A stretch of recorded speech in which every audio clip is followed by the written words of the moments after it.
तो दर्शक बंधु आपण मैंने जमीक थंबनेल रे जानीपारे जे गोटे दुखद खबर आसी पहुँची आम गहण जे जमीक मु मोर सबुठु प्रिय ओडिया न्यूज चैनल हूँ ओटीवी। तो ओटीवी रो जो जड़े रिपोर्टर सबुठु मोर पसंद रिपोर्टर अरिंदम दास सी आम गहण नहांती।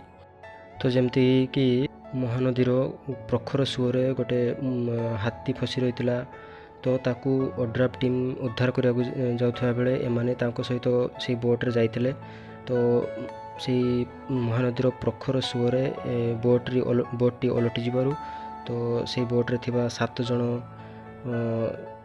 सुअरे भासी जाते तो से 7 जन भितर ओटीवी रिपोर्टर 2 जन थे।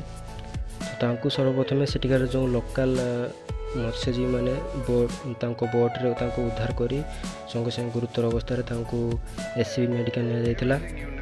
तो से एससीबी मेडिकल रे तांकर चिकित्साधीन अवस्था अरिंदम दासंकर देहांत घटी। तो यह मो पाई बहुत दुखद खबर मो पाई कौन सारा ओडिशा पाई से जड़े बहुत प्रिय रिपोर्टर थिले आउ तांकर जो कहिबार शैली तांकर जो मते बहुत भल लगतला। तो यही खबरटी मु आपन सहित शेयर करने गोटे वीडियो बनईदेली। तो आपन जदि वीडियोटी भल लगी तो प्लीज़ सब्सक्राइब करंतु मो चैनल को आ वीडियो को लाइक करके जातु। बहुत बहुत धन्यवाद। रहुछि। जय जगन्नाथ।